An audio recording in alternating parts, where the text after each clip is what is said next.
The FCPS results on the MCAP are published every year, and currently we have a 69% fail rate for algebra, 54 for grade 5 math, 57% failure rate for grade 5 science, and 33% fail rate for grade 10 English.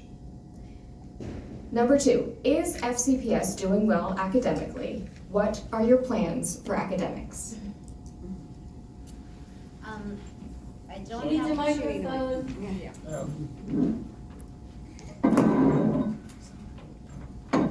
At least it slides.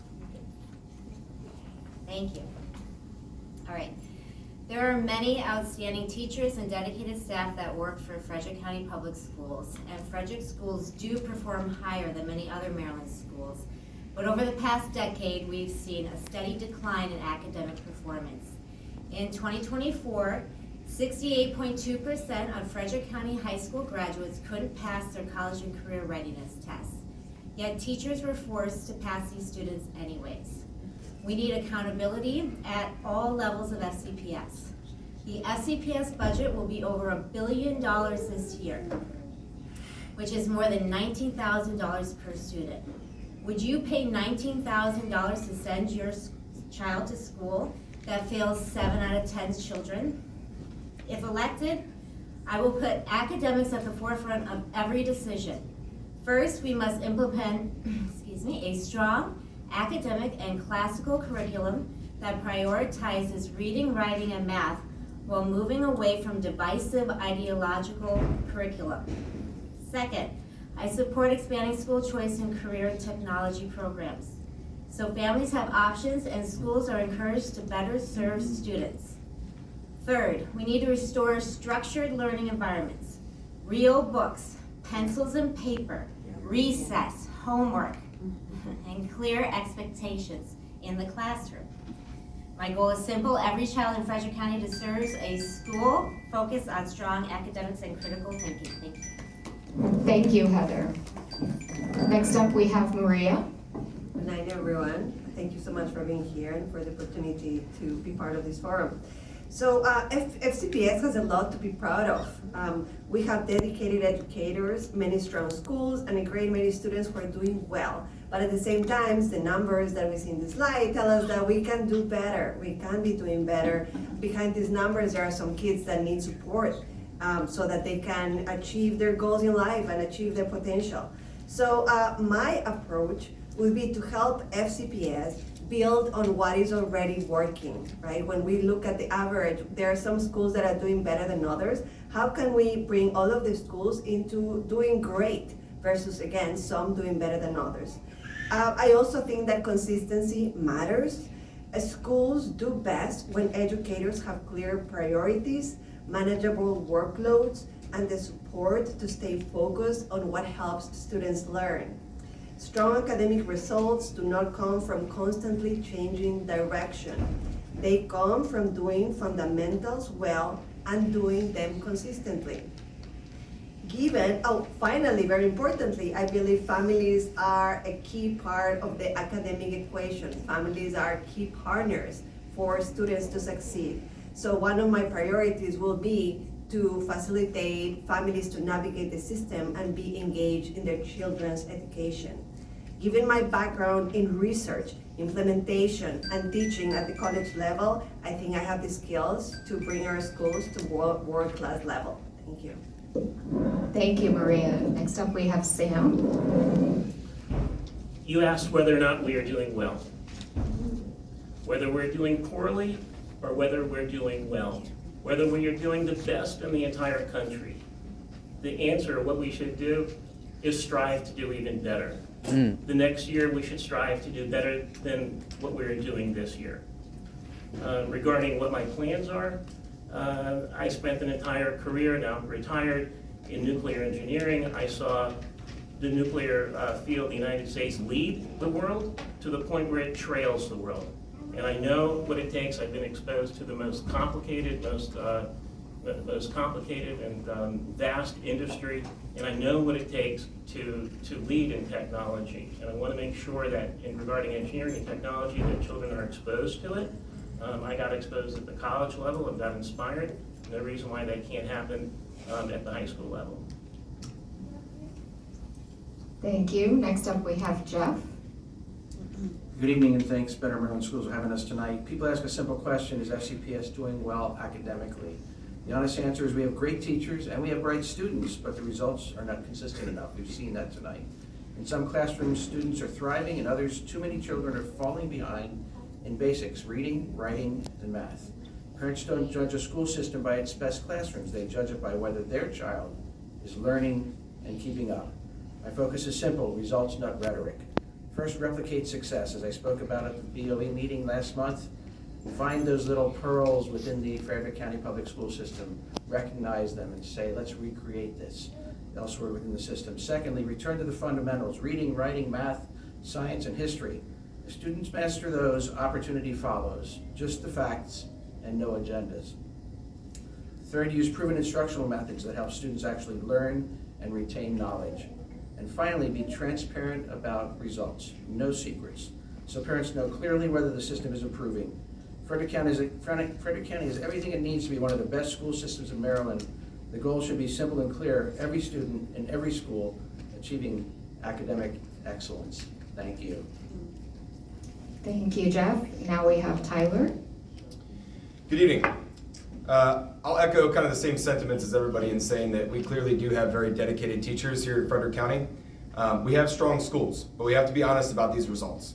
When there are a large number of students that are struggling in math and science, and as we talked about, there are 70% of students failing algebra proficiency according to the Maryland State Report Card, and a third of students that are failing English assessments, that tells us that we have work to do. My approach starts with getting back to the fundamentals. The research is very clear that students succeed when they master strong fundamentals in reading, writing, math, science, and social studies early in their education. This means using scientifically backed reading instruction, emphasizing phonics and early literacy intervention, and ensuring students master the core math skills before they move on to advanced concepts or even advanced grades. We also need to support teachers by simplifying the number of competing initiatives that are placed on them. Teachers should have the freedom and time to focus on instruction instead of constantly adapting to new programs or administrative mandates. And finally, I believe civic education and chronological history as the basis of instruction is essential. Students should understand our nation's history, our institutions, and their responsibilities as citizens. If we focus on fundamentals, support teachers, and maintain high expectations for students, Frederick County can absolutely achieve the academic excellence that our families deserve. Thank you. Thank you, Tyler. Now we have Shelley. Hi. So to answer the first question, are we doing well academically? No, I don't think so. My parents would be pretty upset if this was my report card. What would I do? I would significantly reduce screen time in schools, bring back books, pencils, and paper. Gen Z is the first modern generation to be less cognitively capable than their parents, despite more years in school. Attention, memory, literacy, numeracy, executive function, and even general IQ is declining. I believe, and the research is backing this up, that the culprit is the introduction of screens and digital tools in classrooms. According to Dr. Jared Cooney-Hovra, over 80 countries, once tech-flooded classrooms, performance dropped sharply. The US NAEP data mirrors this conclusion. When states adopted one-to-one devices, students' scores plateaued and then fell. The biological reality is that humans evolved to learn deeply from other humans and not screens. The second thing I would do, for math in particular, I believe too many concepts are taught in 1 year. I think math topics should be taught to mastery, much like countries who excel in mathematics like Singapore. They cover fewer topics per year to mastery instead of cycling through many concepts, hoping that students will grasp just a few. Thank you. Thank you, Shelley. And finally, we have Chloe. So I believe FCPS is doing okay academically because that is what the data has consistently shown. The statistics you see up on the slideshow are cherry picked to make it look like our students are performing poorly when, in fact, our county ranked 4th in the state for overall MCAP scores when it comes to math and 5th in English language arts. Our test scores have also been getting progressively higher in the last few years. And it seems to me that this is indicative of the notion that our students want to learn, our teachers know how to do their jobs, and they want to teach students. However, I would be remiss if I left the conversation here and didn't address the fact that standardized tests simply don't work for a significant number of our students. And I'm not the only one who's saying it. The official position of the National Education Association, which is the largest teachers union in the country, is that standardized state testing is not a very accurate measure of proficiency and likely gives failing grades to a number of students who otherwise know the material perfectly. People are unique and not all kids learn the same way. Thank you, Chloe. Moving on to our next question. FCPS policy aims to champion professional and student excellence. The average teacher's SAT score is currently estimated by multiple sources to be around the 50th percentile. And FCPS does not currently track the SAT or other academic results, selectivity of colleges attended, of the teachers it hires. FCPS reported that it recruited 5 staff members from historically Black colleges and universities from January of 2022 to October of 2024. The question is, should FCPS improve teacher quality and/or diversity? If so, what are your plans? And this time we will be beginning with Maria.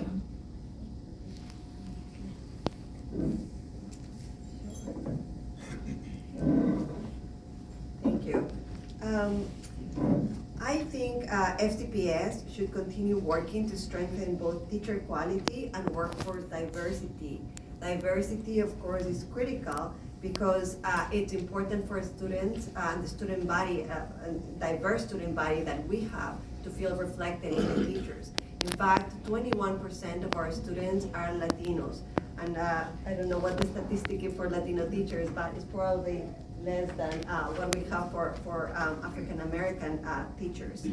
So I want to approach this question in a practical way. First, as noted, recruitment matters. FCPS should continue building strong pipelines into teaching through partnerships with colleges, grow your own pathways, support for paraprofessionals who want to become certified teachers, and stronger recruitment of bilingual educators. Those are the kinds of strategies that help districts attract talent and build a stronger future workforce. Second, retention matters just as much. A district can recruit strong people, but if they feel overwhelmed and unsupported, they will leave. That means mentoring for newer teachers is essential, and a culture where teachers feel respected and supported is also very important. Third, I think we should keep the focus on excellence. Families want to know that every classroom has a capable, prepared teacher who can help students succeed. My goal would be to help FCPS to be the kind of district with excellent educators are teaching all of our students. Thank you. Thank you, Maria. And now Sam. Well, I think it's very difficult to measure teacher quality by their SAT scores. It's well known. Albert Einstein was a late bloomer. He didn't even get a teaching assistantship after he got his PhD. Yesterday, I was at a meeting, city council meeting, and people were getting an award for robotics. The teacher looked like he was an ex-Harley Davidson driver, but he inspired these students to consistently win, and those students will probably be the technology leaders of tomorrow. It's difficult to measure teacher quality, but I think it has to do, probably a cliche, with inspiration and perspiration. Unless there's some sort of bias or prejudice involved, I would not be overly concerned with diversity. I mean, if there wasn't a single person of a certain race in the entire system, I'd be concerned with that. But basically, I think teachers should be hired based on merit entirely. Mm-hmm. Thank you very much. There we go. So when parents talk about schools, they almost never start with bureaucracy or strategy plans. They start with one question: is my child getting a great teacher? Do they have a great teacher? Let's set the standard that should guide Frederick County Public Schools with that. From my perspective, teacher quality has to be the top priority. Research consistently shows the most important factor in schools affecting student learning is the effectiveness of the teacher in the classroom and not those in the administration building. So my plan focuses on 3 practical steps. First, raise the bar in hiring. Let's get Frederick County aggressively recruiting strong subject matter experts and talented instructors, especially in areas where shortages hurt students the most, like math, science, and special education. Second, support the teachers so they succeed. New teachers need strong mentoring, and all teachers deserve professional development that actually improves classroom instruction, not just compliance training. And third, retain excellence. When we find outstanding teachers, as we talked about in our previous question, as I talked about, we should recognize them, support them, and make Frederick County the kind of district where great educators want to stay. On diversity, Frederick County is a growing and diverse community, and it's positive when our teaching workforce reflects the community we serve.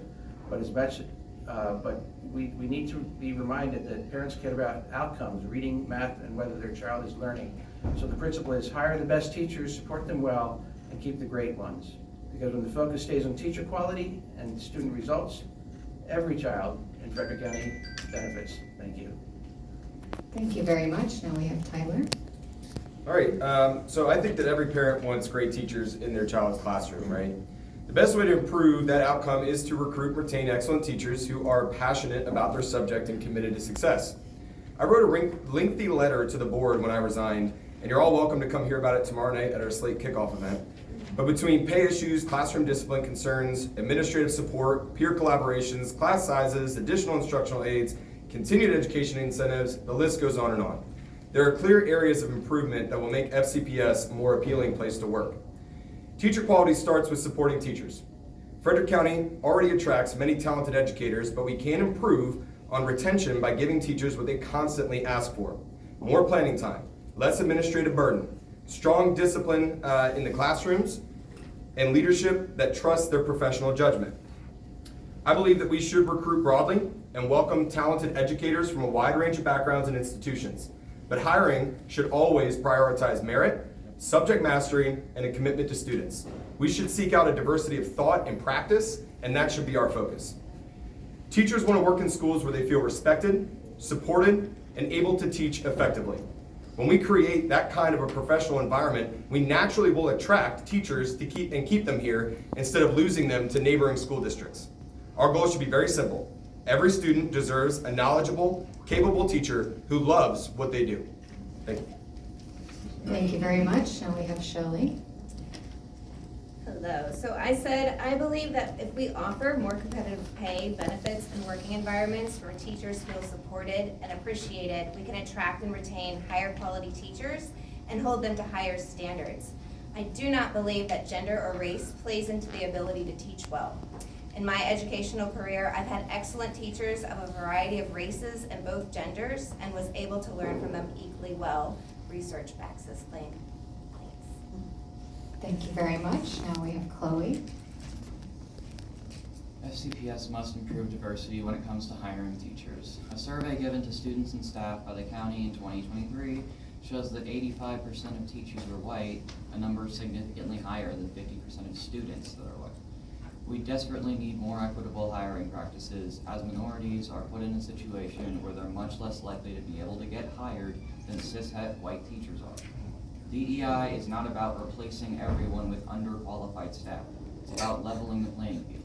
When you're at a disadvantage simply due to an immutable characteristic of yours that you didn't choose, it's simply unacceptable that we have entire groups here dedicated to oppressing minorities even more. Something needs to change, and I will do everything in my power to make things better. Thank you very much. Now we have Dean. Good evening, everyone. Thank you for this question. Great teachers are the single most important in-school factor in our students' success. So the quality of our educators absolutely matters. The good news is that Frederick County attracts many outstanding teachers. And we have strong evaluation systems, mentoring programs, and professional development that helps teachers continue improving throughout their careers. All districts nationwide are facing a teacher shortage. That means our focus has to be on both recruitment and retention. The great news is the last 3 years we have corrected the outflow of teachers, and instead we are bringing teachers in from adjoining counties and adjoining states. My priorities are straightforward. First, continue raising the professionalism of the teaching profession by supporting competitive salaries and strong working conditions so that we can attract talented people to the classroom.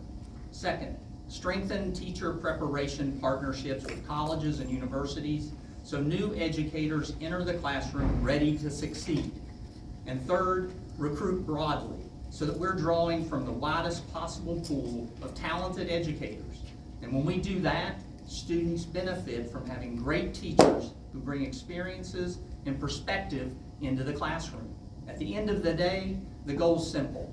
Every student deserves an excellent teacher in every classroom.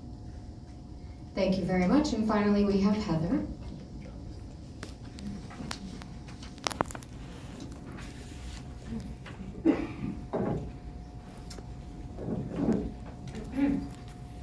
Frederick County Public Schools should always strive to improve teacher quality.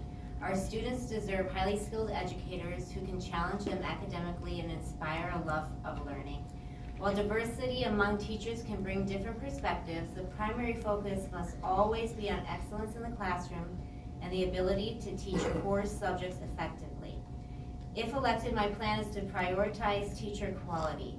That means supporting professional development and strengthen instruction in reading, writing, and math, ensuring every teacher is equipped to help students succeed. It also means holding schools accountable for academic results, so we know every student is progressing. We can encourage diversity, but only in ways that support stronger academics, not ideological agendas. Recruitment and retention efforts should focus on attracting educators who are committed to high academic standards, structured learning environments, and respect for parental rights. Additionally, I will advocate for mentoring programs and targeted support for teachers, ensuring they thrive in the classroom from day one. Teacher assistants are also critical to the success of our classrooms, and I will work to ensure teachers have the support they need. I will stand behind our teachers, ensuring they feel valued and supported, and I will encourage parents and grandparents to volunteer in our classrooms to help our students grow. Our goal is simple. Every student deserves teachers who are prepared, effective, and focused on helping them achieve their full potential. Thank you very much. For our next question, we are talking about the budget. FCPS's budget has increased faster than enrollment and inflation for decades. The blueprint requires teachers to work 60% of the day in the classroom instead of 80% of the day. Nationally, FCPS ranks number 6 in starting salaries and number 7 in average salaries. Is FCPS underfunded? Are teachers underpaid? What are your views on the budget, blueprint, and planning time? And this time we'll begin with Sam. I don't think the school system is underfunded. I think that over the years and over the decades, we've had more and more administrators per student, and I think that it's way overweight. All politicians want more and more, and I think all that does is just foster greater inefficiency. It's easy to spend greater amounts of money when it doesn't come out of your own pocket. There we It go. takes high moral and ethical standards to be a good steward of public funds. As far as teachers being paid, I think the best teachers are worth their price in gold. The best teachers are underpaid. The worst teachers are probably overpaid.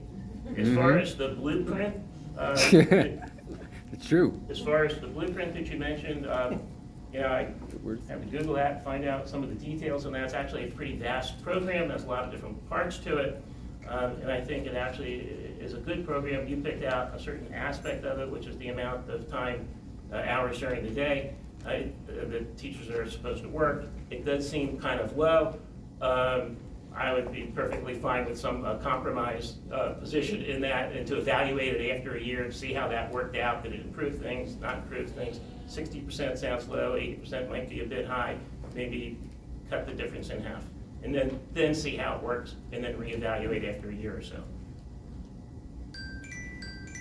Thank you very much. Now we have Jeff. I forgot which way we're going. No worries, thanks, Sam. So there's no question that education is expensive, and I believe teachers deserve respect, support, and fair compensation. But the honest question for Frederick County taxpayers is not simply how much we spend, it's whether the money is being spent wisely and producing results for students.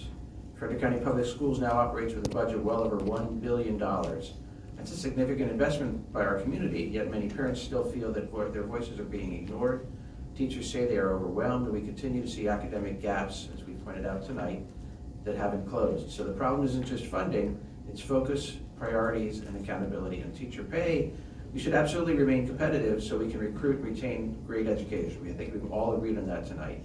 But compensation has to be part of a broader strategy that also reduces unnecessary bureaucracy and ensures teachers actually have the planning time and classroom support they need to succeed.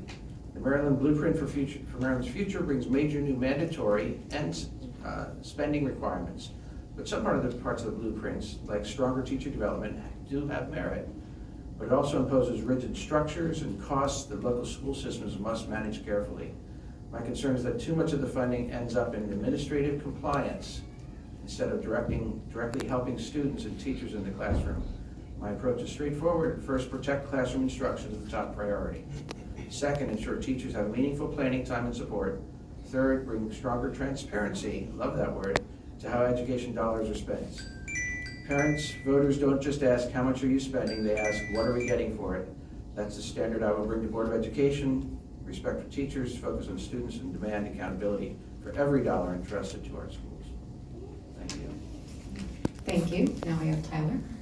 So at this point, we all know that clearly we spend a lot of money in FCPS, right? And taxpayers rightly expect to know that those resources are being used effectively.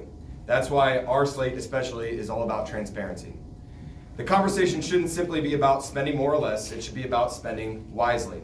And our slate has discussed plenty of times how a modified zero-based budget would increase that transparency and ensure that the funding goes directly toward measurable outcomes.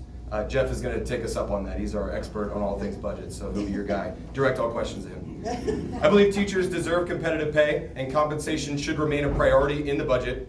But at the same time, we must ensure that resources are directed towards classrooms rather than excessive administrative growth or programs that don't improve student outcomes. There are alternate ideas to increase teacher pay, like increasing incentive programs for ongoing professional development and education, and possibly even the idea of 12-month contracts. The blueprint does include some worthwhile goals, such as strengthening early childhood education and improving the teacher preparation, but its long-term financial obligations are significant, and the local districts must retain their flexibility in order to manage their own budgets responsibly. As a board member, I would focus on transparency, long-term financial sustainability, and prioritizing spending in areas that directly impacts the students: teacher pay, classroom resources, early literacy programs, and school safety. Strong stewardship builds public trust and ensures that our schools remain financially stable and sustainable for the long term. Thank you. Thank you very much. Next we have Shelley. Yes, no, I do not think that FCPS is underfunded. 40% of Frederick County residents' property taxes are funneled into the school system. I believe that this is plenty, more than enough, to fund the education of our students. I do believe that teachers are underpaid. They should be paid and valued as much as other professionals in different career fields. Teachers graduate from universities with student loans and are required to pay more for continuing education credentials to keep their certification. I believe every qualified teacher should earn enough to be a homeowner and support themselves in the district which they work. So yes, I believe teachers are underpaid. My views on the budget, I think it's vague, and like most government organizations, includes a lot of waste and redundancy. It's very easy to spend money when it's freely given by others. I do not support the Maryland Blueprint because of cost. We should not throw more money at an already failing system. I believe we can be creative enough to reallocate funds to support the students and the teachers who matter the most and reduce administrative costs. I have never met a teacher who had enough planning time or felt like they were able to stay on top of all of their planning, grading, and various other tasks required by the school. I think giving teachers more time to plan and prepare their lessons will increase the quality of students' education, and if given more time, they can be held to higher expectations. Thank you. Thank you very much. Next we have Chloe. So FCPS is very much underfunded, and I think that anyone spending any amount of time in these spaces can see that very quickly. Where it becomes a pressing issue is the fact that staff haven't gotten raises that keep up with the cost of living, and this needs to be addressed. While teachers are also underpaid, this is much more of an issue for our support staff who keep our schools running day in and day out. Our county sees exponential growth year after year, Yet the massive developments that are creating this problem never seem to rake in enough property taxes to allow our schools to keep up. The county council is responsible for allocating funds, and not only could they levy higher taxes on real property, they could also very easily close the gap by pulling from our horribly large police budget and giving it to FCPS. The money is there, our elected officials just need to figure out how to use it. Thank you very much. Next up is Dean. Looks like Chloe and I might be some of the outliers here. We are underfunded, and I'm going to address actually, since actually that's our chart, so I'm going to address some of the things here about increasing faster than enrollment. It's not just about enrollment, it's who we enroll, and that's what people miss. Since 2017, we've had a 47% increase in economically challenged students, a 39% increase in special education students, a 70% increase in multilingual students, all of which impact our cost well above inflation and our per pupil allocation. And you also have to take into account, since 2021, we've hired 1,417 employees. The vast majority of those are educators, teachers, special educators, and instructional assistants. And they have all been impacted, and I'm sure every one of you here has too, by the exploding costs of health insurance. That's reflected in that chart. And the chart below this chart, which was clipped out, isn't shown, about the vast increase in the population that we're now serving. So it's important to understand that funding schools isn't just about money, it's about investment. And a number of economists have come out and said for every dollar that we invest in public education, we get $1.30 back in our economy. And better yet, for every dollar to pre-K, $16 to $18 back into the economy based on a Nobel Prize economist. Thank you. Thank you. Heather?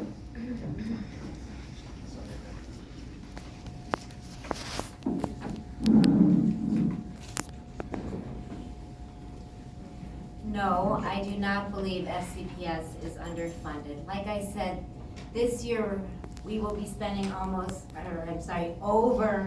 $1 billion on our school system, and 70% of our kids can't pass their college and career readiness tests. What are we paying for, I'd like to ask? And you know that property tax increase that everybody got a year and a half ago by the county executive? 100% of that went to our school budget because our Board of Ed has misallocated school funds and spent our funds so horrifically. So, when it comes to funding, I absolutely support pay increases for teacher and support staff, including bus drivers and mechanics. They deserve to be paid more for their hard work, and I'm fully committed to ensuring they are fully compensated.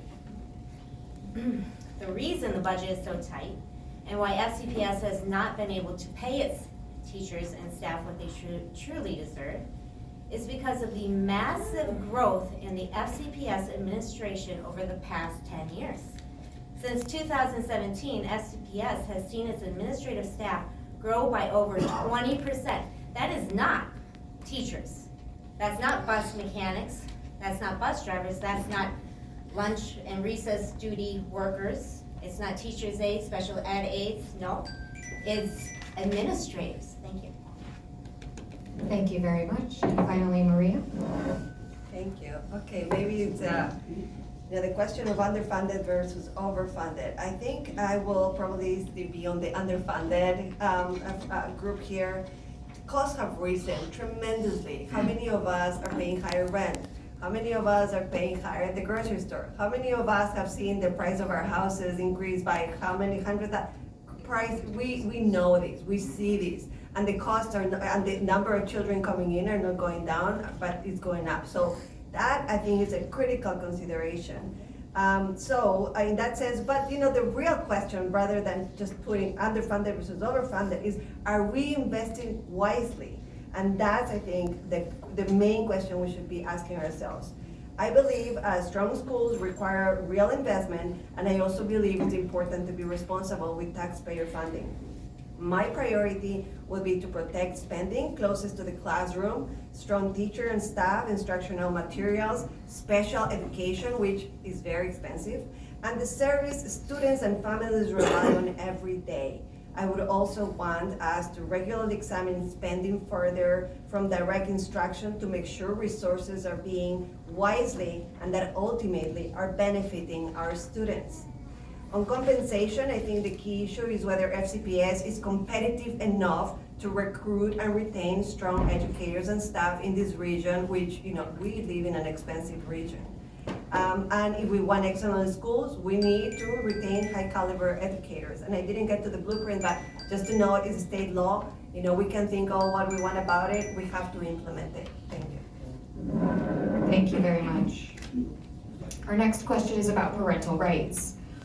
The Supreme Court has consistently upheld the rights of parents. The child is not the mere creature of the state. Those who nurture him and direct his destiny have the right, coupled with the high duty, to recognize and prepare him for additional obligations. Recently, the phrase parental rights has been reframed by some from its classical definition to a new, more polarizing definition. Their idea is that parental rights is a cover phrase for a far right-wing agenda. Which definition of parental rights do you believe in? What areas do you think that FCPS is doing well or not so well in terms of parental rights? And this time we are starting with Jeff. Thank you. So when people ask me what I mean by parental rights, and I spoke to this last evening at the Board of Education meeting, I think we should start with the definition most families already understand. Parents are the primary stakeholders in their child's education. Parents. Schools are incredibly important partners, but they are partners with parents, not replacements for parents. To me, parental rights comes down to 3 simple expectations. Again, transparency, you've heard that over and over. Notification and respect. Parents should know what their children are being taught. They should be notified about significant issues affecting their child, and their role in raising that child should always be respected. Now, to be fair, Frederick County Public Schools does some things well. We've said that a couple times tonight. All of us have said that. Many teachers communicate regularly with parents. Parent-teacher conferences are strong. Online grade books and communication platforms give families real-time insight in how their children are doing. I think it's kind of cool. Those are positive steps and we should build on them, but there are also areas where parents feel the system falls short. Too often families learn about curriculum shifts, sensitive subject matter, or policy changes after the decision has already been made. When parents feel like they're last to know, trust breaks down. People don't just want to be told what the decision is. They want to know their voice mattered before that decision was made. That's why I believe the solution is simple. More transparency earlier in the process. When parents are informed, respected, and invited into the conversation, schools get better outcomes and communities have greater trust. In the end of the day, parental rights are not about politics, they're about partnership. Thank you. Thank you very much. Next up is Tyler. Well, I feel like we could pretty much copy and paste the same thing here, that I agree that parents are the primary educators of their children. And schools function best when they work in partnership with families. Teachers bring expertise and guidance, but parents ultimately carry the responsibility for raising their children, shaping their values, and being the parent. When schools respect that relationship, trust grows and students benefit. As Jeff said, in Frederick County, we do some things well in this area where teachers communicate with parents regularly, and many schools work hard to build these partnerships. I can personally attest to this, having a child in FCPS now. I get regular updates on my son's behavior and performance, and it's going really well, and I really do appreciate that. But there are areas where trust has been strained. Policies that limit parental awareness of significant issues affecting their children can undermine that trust. For example, Policy 443 allows schools to keep information private from their parents. Like if a child requests a change in a name or a pronoun, a transgender student is staying with a child during an overnight field trip, or playing against their child in a sport, and the list goes on. My goal is to restore a culture of transparency and partnership. Parents should be informed, teachers should feel supported, and schools should remain focused on their core mission to help students learn and grow. When parents and schools work together, the students can succeed. Thank you. Thank you very much. Next up we have Shelley. Yeah, so I believe the Supreme Court's definition of parental rights is more accurate because children are never owned or creatures of the state. It is a parent's job to love, care for, and guide the upbringing of their children. As for what we are doing well or not so well, from speaking to other parents who have kids in FCPS, it seems like there is a lack of communication between the school administrators, teachers, and parents. They feel like pertinent information is being hidden so as not to cause concern or be held accountable. I've heard a few stories of parents finding out their child was harmed at school, either by another student or staff, and this information was not relayed by the school. I also disagree with components of policy 443 and 414 that allow the school to keep pertinent information from parents regarding their child's wish to change genders or room with someone of the opposite sex on overnight stays. Thank you. Thank you very much. Next we have Chloe. So I'll start this one out by saying that the phrase parents' rights is nothing more than a dog whistle used to further the goals of the far right, wrapped in a veneer of legitimacy by claiming that their advocacy for controlling every single aspect of their child's life is somehow an issue of rights. Ultimately, our society must accept the fact that children are people and not property. Youth have agency, and in a just society, they would have a right to privacy and to make their own decisions and keep their school lives separate from their home lives if they so wish. In no sense of the term do I believe in parents' rights. FCPS absolutely needs to offer students more than they are now. For instance, the liberal majority school board approved an amendment last year to policy 443 as a concession to the far right. The amendment weakens the much-needed protections our county offers to trans and non-binary students, allowing educators to now forcibly out students to potentially abusive family, all under the guise of parents' rights. This is absolutely unacceptable and will not stand for 1 second if I am elected to the board. Thank you very much. Next up we have Dean. Thank you. What I'd like to say is this isn't a singular choice. Parents absolutely have a fundamental role in the education of their children. Parents are the first and primary teachers of their children. That principle has been recognized for generations, and I strongly believe schools work best when parents and educators are partners. In Frederick County, we've made real progress in transparency and communication. Parents have access to curriculum materials online. They can connect with teachers and principals.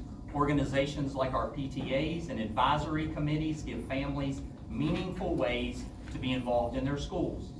That said, we should always be looking for ways to improve communication and make sure that families feel heard and respected.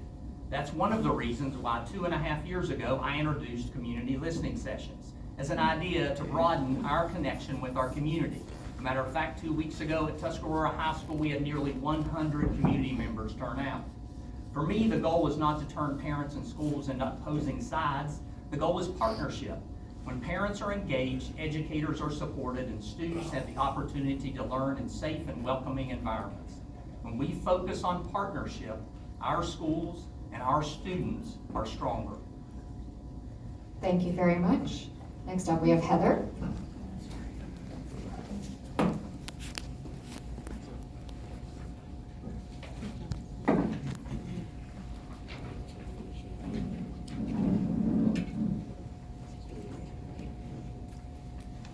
I strongly believe in the classical definition of parental rights, which has been upheld by the Supreme Court for nearly a century. Parents, not the government, are the primary guides of their children's education, values, and upbringing. But FCPS, current Board of Education, does not believe in parental rights. They have trampled on parental rights. They have said that it's okay to keep secrets from parents. They actually said that you can't tell parents certain things to staff. They said that if I was a parent, I would know what was going on with my child, and I wouldn't need the school to tell me what's going on with my child.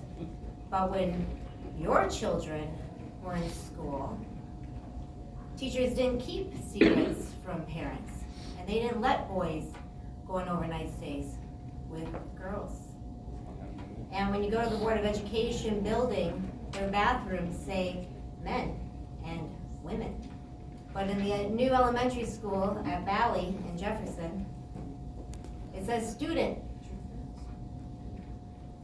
We have some major problems. We had a special education assistant that was hired under the diversity, equity, inclusion, and belonging policies that this board encourages, and he hurt children. Thank you. Thank you very much. Next up, we have Maria. Great, thank you very much. I'm a parent. I'm a proud FCPS parent, and I love being a parent. I believe parents are a child's first and most enduring teacher, and schools should be strong parents with families. For me, parental rights mean parents should be respected, informed, and treated as real partners in their children's education. That should be a basic principle in a healthy school system. I do not see this as an either-or question between parents and schools. Parents bring values, context, day-to-day guidance, and deep knowledge of their children, and also deep love, I have to say. FCPS brings professional instruction, student support, and the structure of a public education system. Students do best when these two structures, parents and school, work together in partnership. I think FCPS is doing many things well, and I also think there is room for improvement. Let's face it, nothing is perfect in life. At FCPS, our problem is not lack of communication. As an FCPS parent, I actually get a ton of communication. And I have to say, sometimes I feel a little overwhelmed by the amount of communication. So we have a good problem. We have a lot of communication, a lot of information, a website full of resources. Now, my question is how to navigate all of these, and this is one of the priorities that I'll bring as a board member. I will support the streaming communication and facilitating navigation for parents. Thank you. Thank you very much. Finally, we have Sam. I'm gonna go with door number one, bullet number one. Parents have the high duty. And I think the issue is that children are kind of a captive audience in the school system. And somehow if children have issues, and maybe they have serious issues, schizophrenia, manic depressive, or your gender identity issues, you have a boy and you want to dress as a girl or something like this. I mean, because they're captive in the school system, that somehow, you know, an administrator scored low on their SAT, we should trust that person to deal with these very, very complicated, you know, and very intense issues. And it's not just the individual issues, it's the attitude, and it's an indicator of a greater system. What if there's a Muslim or a Hindu, they're not going to eat meat or not going to eat pork, and there's a teacher that says, oh, that's just old-fashioned stuff, and they're interfering with religious framework that they're trying to raise their children or something like that. What other issues? Maybe it's nutrition and you're trying to raise your kids healthy, and they say, oh, you can have all kinds of chemicals and high sugar content foods and everything, and completely indoctrinate children versus educate children. Things that have nothing to do with education. And any current leadership person on the board that talks out of both ends of their mouth, I mean, that person should lower their head in shame for supporting anything that is even remotely in part of this indication that I've described. Thank you. Thank you very much. For our final question, we are talking about school choice. The Teachers Union opposes the Maryland Boost program to help low-income families attend private schools, federal tax credits to help both public and private students, and educational savings accounts. About 30 states offer some form of state-level private school choice programs.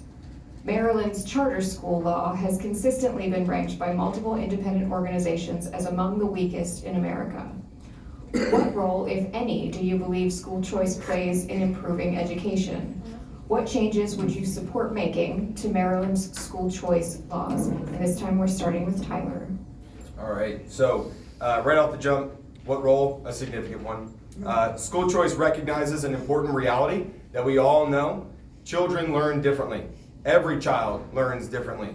And there's no single educational model that works for every family. Public schools will continue to serve the vast majority of students, and strong public schools are essential to a healthy community. But providing families with additional options such as charter schools, scholarship programs, or innovative learning models can expand the opportunities and encourage innovation. I personally have benefited from being homeschooled, private schooled, and attended public school, So I've seen firsthand how the different models can be leveraged to meet the diverse needs of our students. School choice should not be viewed as a threat to public education. Instead, it can be a complement into the traditional schools to help ensure that every student has access to an environment where they can succeed. Ultimately, education works best when families have a meaningful option and schools are encouraged to continuously improve. Our goal should be to expand the opportunity while maintaining a strong, high-quality public education system for Frederick County. Thank you very much. Thank you. Next we have Shelley. Okay. I agree. So I believe that allotting a certain amount per child and having that money follow the child wherever they choose to be educated, whether that's public, charter, private, or even homeschool, will create healthy competition and force school improvement so as to remain competitive and desirable. If the only way for a school to get funding is to attract students, they would have to maintain high standards for staff and teachers. Likewise, if a school has a top-rated reputation and attracts many students, it can then hold students and parents accountable and have higher standards for academic achievement. Thank you very much. Next we have Chloe. So school choice is another term made to sound legitimate when again, it's simply the attempt of reactionaries at destroying public education and funneling taxpayer money into private and often religious schools. Public schools consistently outrank homeschooled students and private schools when it comes to, well, actually learning anything. Again, school choice programs at their core are nothing but wealth transfers to the detriment of the working class and minority communities especially. Thank you very much. Next we have Dean. Thank you. Parents want the best possible education for their children. I respect that families look at a variety of options when making decisions for their students. Public schools serve the entire community. Our schools educate students from every background and provide opportunities ranging from advanced academics to career and technical programs, arts, athletics, and specialized supports. I don't support vouchers, education savings accounts, or tax breaks that direct money away from public schools and towards independent charter schools, private schools, for-profit schools, and religious institutions. And I believe if you honestly do your research with an open mind, I don't believe you'll support this either. You can't possibly research the budget issues around the voucher programs in Arizona, Indiana, Ohio, Texas, and Florida and say that you support fiscal responsibility. You can't look at the enormous fraud in those same states and say you're against fraud, waste, and abuse. What I support is investment in strong academics, supporting great teachers, expanding career and technical pathways, and maintaining programs that meet the diverse needs of our students, including our amazing public charter schools. Public education is the one promise we make to every single child, and we should be strengthening that promise, not quietly redirecting the funding behind it. Thank you. Next we have Heather. I strongly believe in school choice and that it plays a critical role in improving education. When parents have options, whether it's private school, charter school, or homeschooling, schools are held accountable. They must perform or risk losing students and funding. This competition breaks up the monopoly that exists in public education and encourages schools to focus on what matters most: academic excellence, safe learning environments, and meeting the needs of every child. In Maryland, I support expanding meaningful school choice options for families. This includes equitable access to scholarships, tax credits, and education savings accounts so families from all backgrounds can participate. I also support reducing bureaucratic barriers that make it difficult for parents to exercise choice. School choice isn't about undermining public schools. It's about empowering parents, encouraging innovation, and holding every school accountable to the families they serve. When families have options, children win, and education improves for everyone. Thank you. Thank you very much. Next we have Maria. Thank you. Thank you. I mean, that label school choice sounds like a great idea. I mean, who doesn't want to have choice, right? I support public school choice when it expands opportunities for students, is fair, and comes with strong accountability. I think families do benefit from having meaningful options, but those options should be designed thoughtfully and in ways that strengthen the public school system rather than fragment it. That is the standard I would use. And one thing in terms of school choice that I want to point is, previously we discussed whether the schools are overfunded, underfunded, et cetera. We're saying things are expensive, it's overfunded. How are we going to fund all of this choice that some folks are talking about? I think that's something important to keep in mind. I support strong public education. As a board member, I would provide, I have to say also some of the choices that were put in terms of vouchers, et cetera. As a board member, those are not decisions that a board member makes, so that those are state level laws. So since it's not in the purview of the board, I don't think the question is particularly relevant for board duties. In terms of my role and what I would do in the board is that I would provide oversight, insist on academic quality, and keep students at the center. My standard is opportunity, fairness, accountability, and evidence. And in terms of competition, I think you can establish competition within this public school system. Thank you. Thank you very much. Next up is Sam. Sometimes in engineering, it's easy to look at the extremes to see the value of things. Now I'll give you an extreme case. In Baltimore, there are communities where, for religious reasons, the entire community does not use the public school system.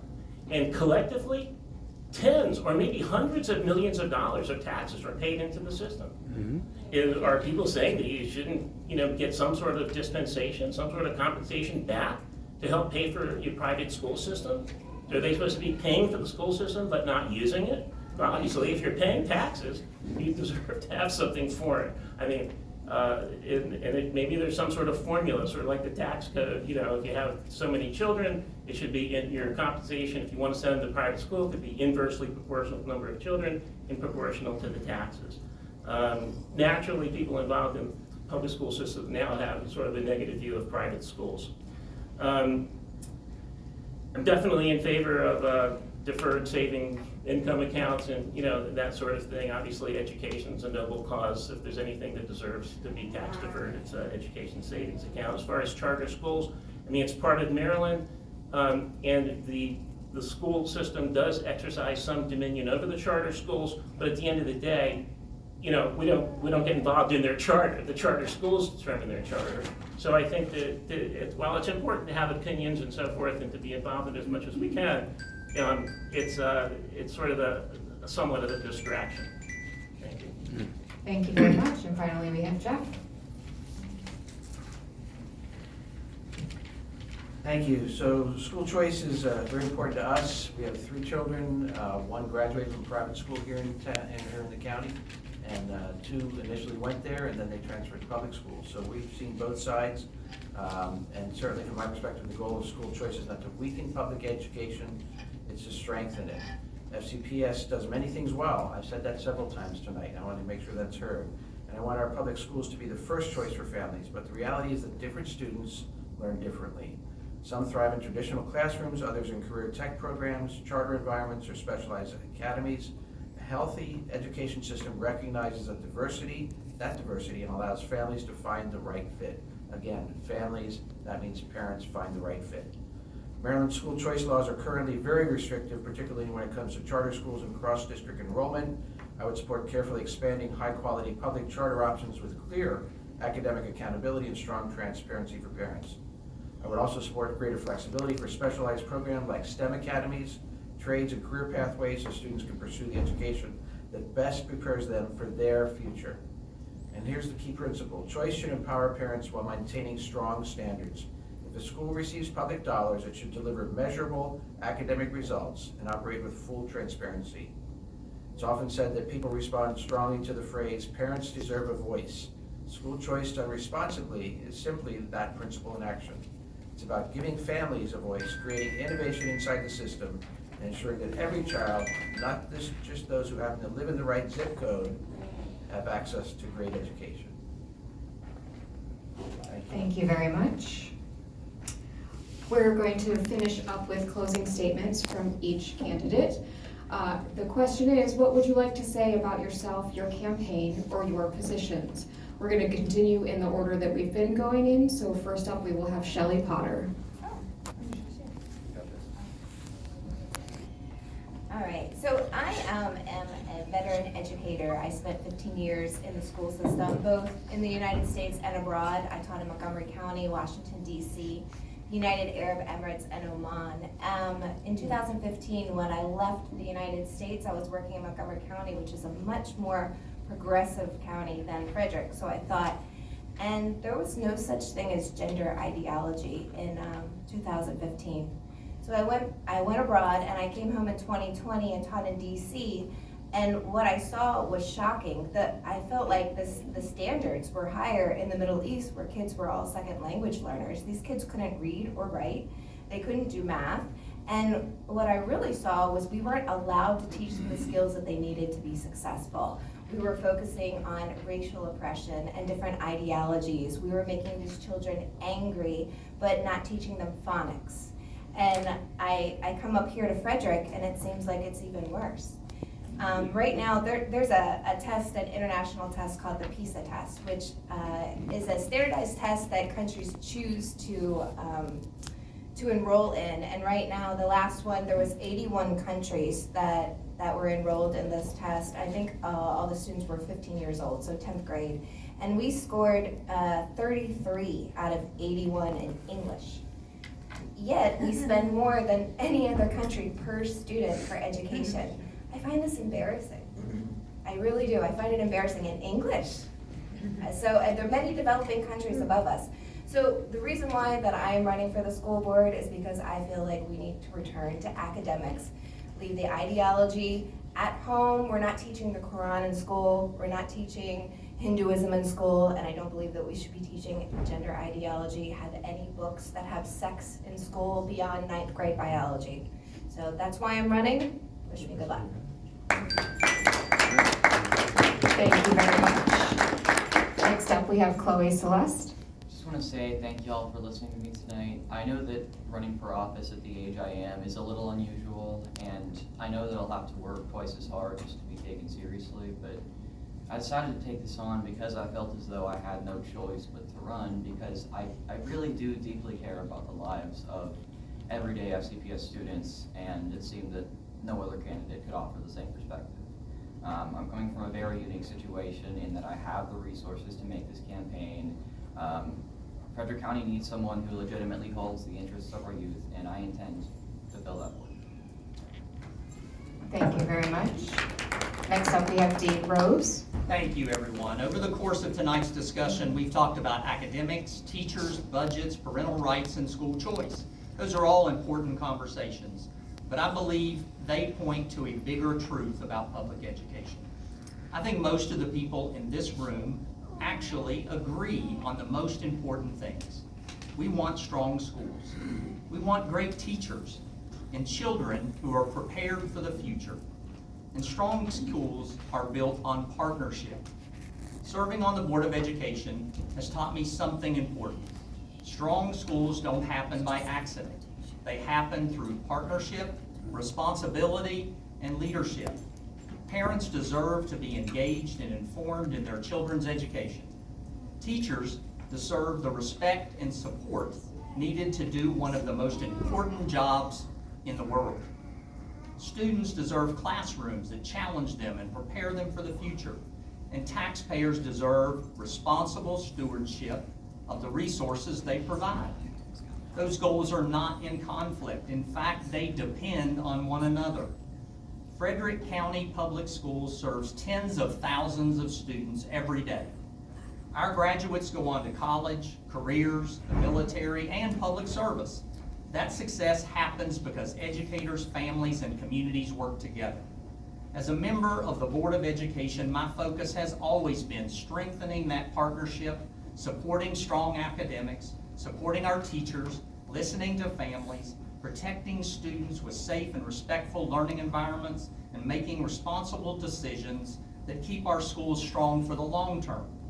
I believe in schools that bring communities together, not pull them apart.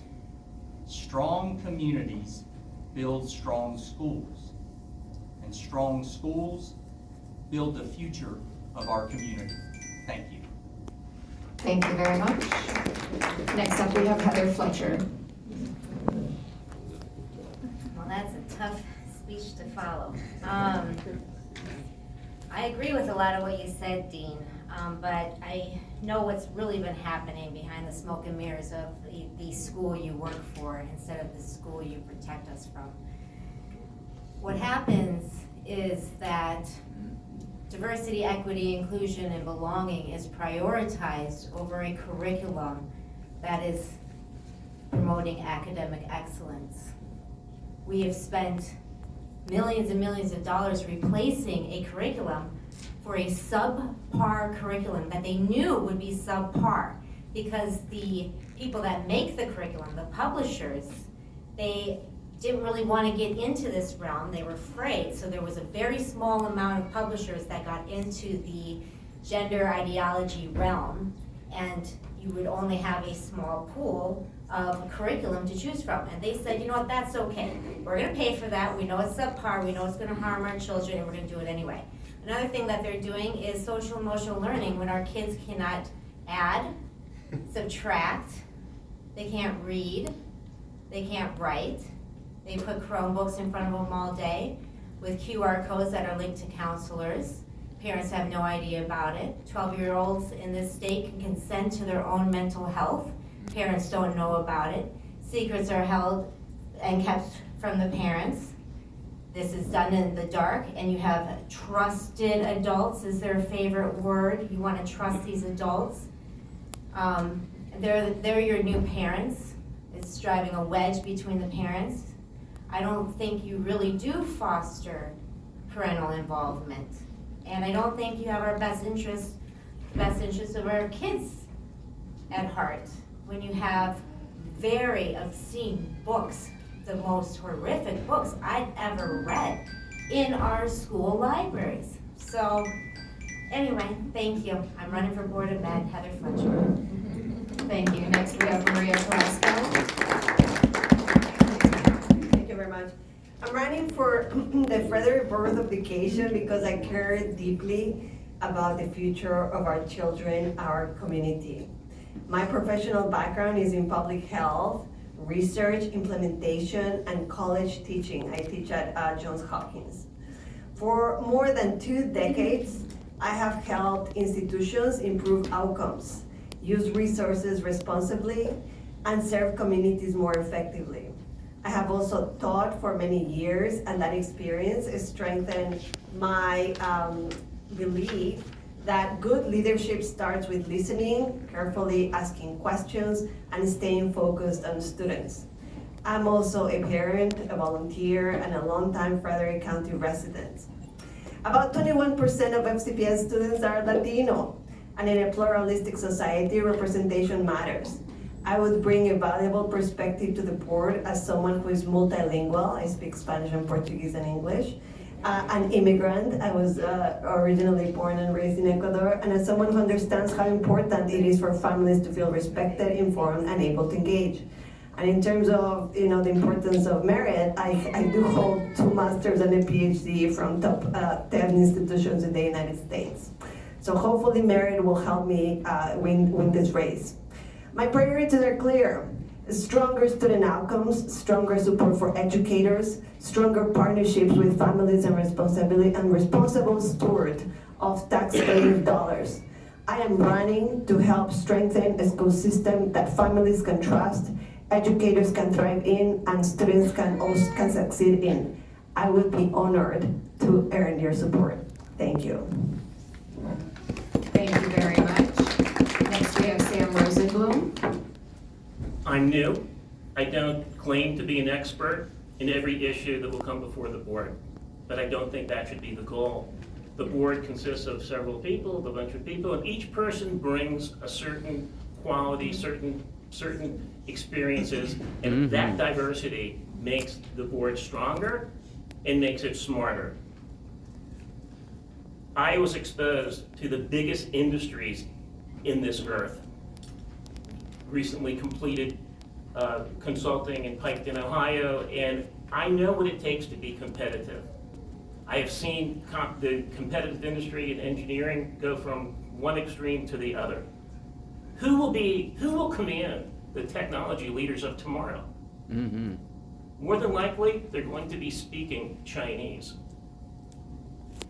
Okay. I make a pledge that I will not accept, if I am blessed and I can serve, I will not accept a single penny. I will donate every part of the salary that is given to charity directly through payroll deduction. We need to think in terms of not necessarily reading and writing and arithmetic, but reading and writing in robotics, reading and writing in electrochemistry, reading and writing in engineering, and math too, reading and writing arithmetic. But that's how I feel, that's what the qualities that I feel that I'm going to bring. And I have experiences that no one else has, and wisdom that no one else has. And I'd like to give something back to Maryland. Maryland was very good to me. I was raised in Maryland. My children are raised in Maryland. I graduated from the University of Maryland, and I'd like to do this for Maryland. All right. Thank you very much. Next up, we have Jeff Seidel. Thank you. So let me back up, Dean. Strong parents build strong families build strong communities. I'm running for the Frederick County Board of Education because I believe something important has been lost in our schools, the central role of parents. When you read the mission and strategic plan of Frederick County Public Schools, the word parent appears only one time. That tells you something about how the system increasingly sees itself. It doesn't need parents. But education works best when parents are not an afterthought and they're partners. If elected, my focus will be simple: parents, excellence, and accountability.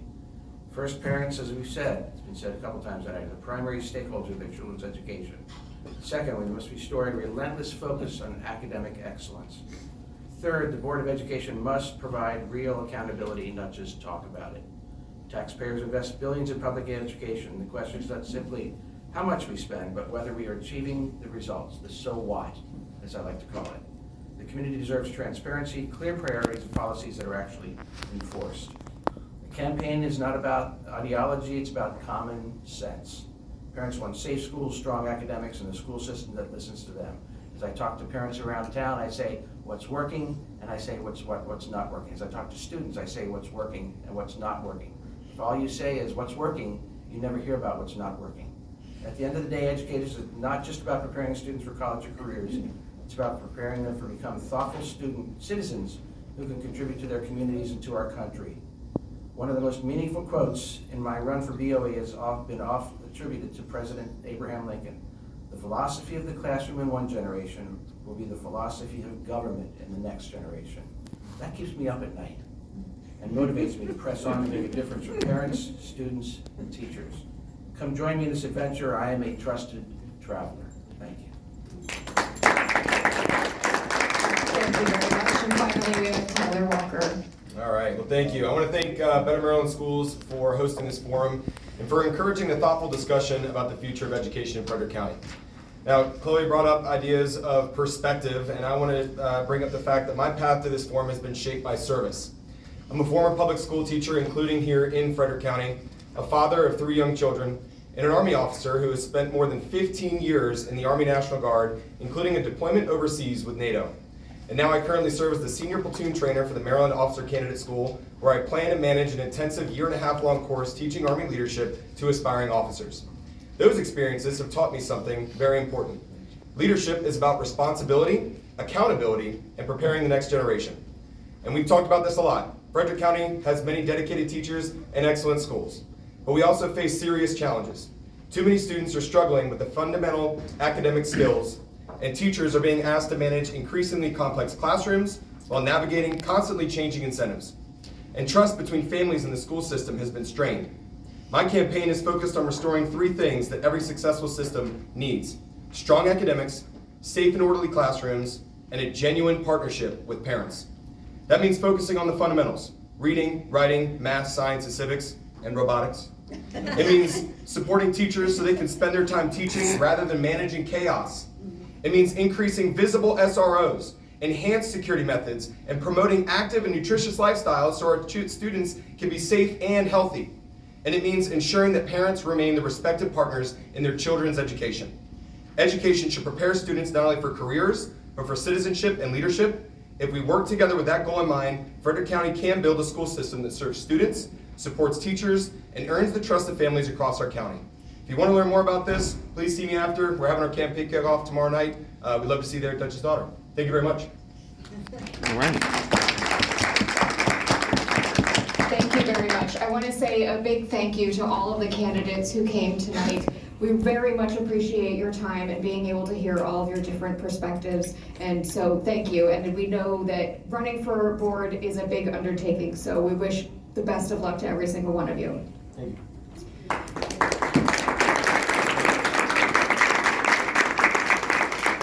I also want to say thank you to everybody that came to observe tonight. This is a great opportunity to hear everybody's different perspectives, and we appreciate you coming as well. Next steps, we will consider all the information we have about each candidate and and issue our recommendations most likely in early April. And you can sign up for our voter's guide at bettermarylandschools.org. Of course, thank you for having me. No, I appreciate you all. All right.